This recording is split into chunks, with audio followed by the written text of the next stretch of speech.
Welcome to another virtual Take Aside.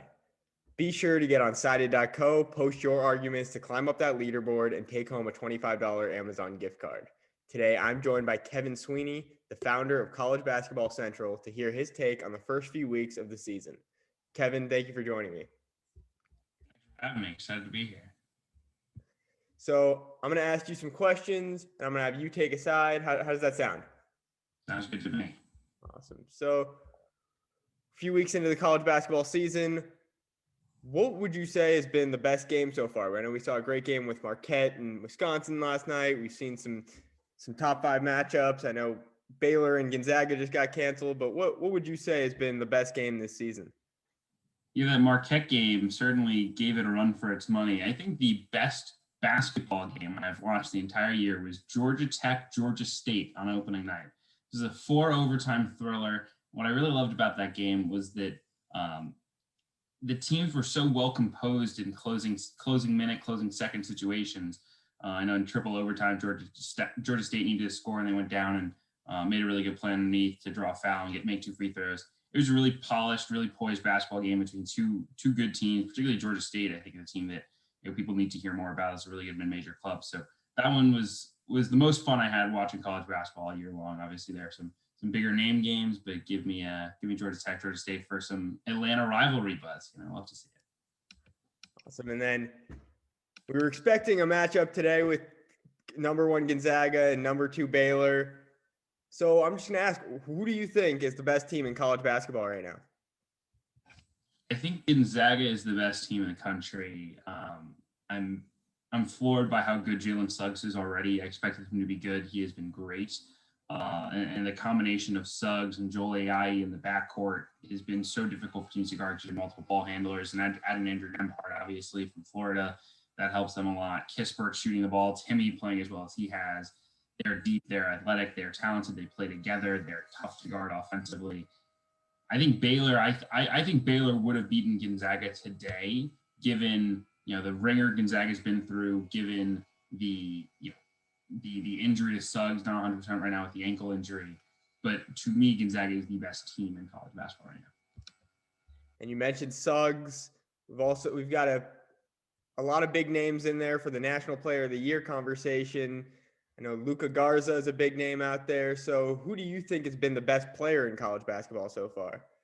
Well, Suggs has given him a run for his money, but I think Luka Garza, against relatively weak competition, thus far has shown himself to be as advertised. The senior from Iowa has outscored the opposing team in the first half in back-to-back games, which is just beyond ridiculous. He had 30 points and 9 rebounds in the first half.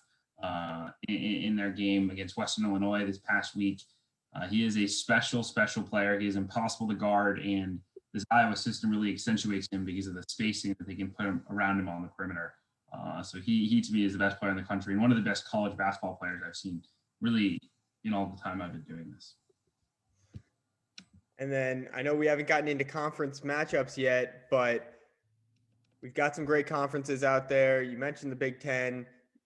You've got the ACC, you've got all the Power Five. So who do you think is the best conference in college basketball right now? I think it's the Big Ten. Wisconsin takes its first loss for the first loss of any team in that top 4 tier that has been talked about so much, the Iowa, Michigan State, Wisconsin, Illinois tier. And Illinois also had lost earlier this past week against a very good Baylor team. But that top tier, those are 4 top 15 caliber clubs in my mind in the nation. And it's really the depth that separates it, right? You have Rutgers, who's a top 25 caliber team. You have Michigan State, Michigan, who's very talented and deep athletically. Purdue is going to get there. Zach Edey has been really good. And I think once they get Eric Hunter back around the midseason mark, they're going to be very tough to beat. Minnesota's talented. Maryland has looked good early on with guys like Dante Scott and Akeem Hart taking bigger roles. So just the depth 1 through 9, 1 through 10, 1 through 11 in this conference is so challenging. And I think it's going to really put teams through the ringer all season long. And you talked previously about Jalen Suggs. We've got Jalen Johnson from Duke. Who do you think has been the best newcomer this season? We've seen some big transfers. Obviously, this blanket year of eligibility, and a lot of guys are receiving their hardship transfers. So who do you think has been the best newcomer in college basketball? Yeah, in the preseason, I would have said, for sure, Cade Cunningham, who I thought was, what would be the best player in college basketball this season, potentially even better than Garza. And, he has lived up to all the hype so far. He's averaging 19.7 rebounds, 3 assists. But to me, what Suggs has brought to Gonzaga makes him the most important and most valuable freshman in the country because of his ability to operate in ball screens. It gives them a point guard. He can shoot the three. He can really, really defend and gives them easy buckets that way. So I'll give Suggs the narrow edge over a guy named Cade Cunningham, who I just love watching. And then I know we're only a few weeks into the season, but who would you say has been your most surprising team so far? A great question. I think Texas. I was a bit skeptical coming into the year about this team. They were coming off of a season where they weren't very good until probably February 15th, and really turned on the Jets. And I was honestly quite curious whether this team could, keep it up and find that mode. But Texas has gone the last couple of years with Matt Coleman. When Matt Coleman plays well, they are very tough to beat. Matt Coleman played an awesome tournament in Maui, in Asheville, but the Maui Invitational, averaging 16-5 right now. He was really running a team at a really high level, and that's huge. Combine that with the breakout year that Ty Jones is having up front. I still don't think they've reached their ceiling. Andrew Jones has struggled. Greg Brown hasn't really put it together yet. This team has elite defensive potential and a really good senior point guard in Matt Coleman. I really like the Longhorns. And then on the other hand, what team would you say has been the most disappointing team so far? Man, that is challenging. I think Virginia has not shown the offensive improvement so far that we hoped we'd see. And they lose to San Francisco. And I give San Francisco credit. They're a really good basketball team. That is a team that is going to, probably push Gonzaga at least once this season. They're very good. They're very well coached. Love Todd Golden and the staff that they have at San Francisco. But then they struggle with Kent State. They weren't really putting up points, consistently. I think the big hope with them in the preseason was, you had Sam Hauser. Now you had Trey Murphy as well, the transfer from Rice. This is going to be a team that can really score. And so far, the offense has still been very ebb and flow. And the defense has not been a Tony Bennett level of defense. It's been very good, but they've been attackable on that end of the floor, particularly after losing Mamadi Diakite, who is, of course, the terrific rim protector. So, they're still finding who they are, and they've been a little bit disappointing for a team that had my top 5 in the preseason. And now, Kevin, summing it all up these last few weeks, what would you say has been the biggest storyline that we've seen? I think the biggest storyline is that Gonzaga is the clear national title favorite, right? I mean, that to me is a massive deal, and we've been waiting for the Gonzaga team that can do it all and really put it over the top and win that national title. And they came so close a couple of years back when they lost to North Carolina in the championship game. But to me, this is a team that not only is the best team in the country, but is by far, by a very clear margin, the best team in the country. And so, without a doubt, to me, it's a major storyline that a team from not a traditional power conference, a team that has tried to get over the hump so many times, appears to have the group to finally do it. Now, Kevin, we've talked about what we've seen so far, but now looking ahead, let's talk who's an underrated player, maybe that hasn't been in the national spotlight yet, but who's an underrated player you think people should look out for this year? Yeah, it's a great question. I think a guy that really comes to mind after watching him a lot during the Maui Invitational is RJ Davis at North Carolina. This is a guy who can really score the basketball, shooting 46% from 3 on the young season. I think he's growing in confidence every time I see him play. And Carolina really needs a guy who can go get buckets. He can be that guy for them, currently leading the Tar Heels in scoring. I think he's a guy that really will be a household name in my favorite area to watch. And then also, who is an underrated team pick? Maybe a team that hasn't come out the gates too strong, but you think could really make a run down the line.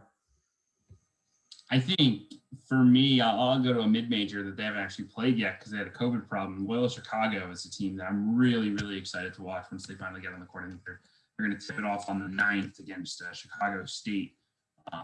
But this is a team that, obviously went to a Final Four a couple years ago, but Porter Moser has built a program with staying power. They have one of the best big men in the country. and Cameron Krutwig, who's very good in the post. He can pass out of the post, which is critical because they're going to be one of the best shooting teams around Krutwig in the country. They had 247% three-point shooters this year, and Cooper Cavis, who missed last year with a hip injury, and Braden Norris from Oakland, who sat out last year to transfer. They already had good shooters like Keith Clemens coming back. They're athletic. They're deep. To me, this is a team that has top 25 caliber potential once they get on the floor. And then before we get into the big ones, the last one, Coach of the Year. Who do you think is going to take it home this year? These are always very challenging. I think I'll go with Mark Few at Gonzaga because I think there's a very real chance that the team goes undefeated. Right? They have two big tests left. If they can beat Iowa on the 19th and they can beat Baylor whenever they play Baylor, it sounds like both coaches committed to playing that game. They will be double-digit point favorites in every single game the rest of the season, and to enter the NCAA tournament unbeaten tends to position you very well to be coach of the year. So I'll go Mark Few, but he's certainly done a terrific job, and so have many other guys. Now we got the big two questions. Starting us off, National Player of the Year. I know you mentioned Luka Garza has been very impressive. You got some freshmen, Jalen Suggs, Cade Cunningham. Who is your National Player of the Year pick? I think it's got to be Garza. He's going to have the combination of just the statistics, the raw stats he's going to put up. I think it's not impossible that he averages 30 points a game. And if you do that, you're going to win the National Player of the Year. If nothing else, you're going to average something like 25 and 10 and be really dynamic in that regard. He's going to be on the top 15 caliber team. He's a senior. He's very well known. To me, he's the clear favorite to win that award, despite what Suggs has brought, so Cunningham has brought, despite guys on Baylor like Jared Butler have brought. Now here's the big one, your national championship pick. Who are you taking to bring it home this year?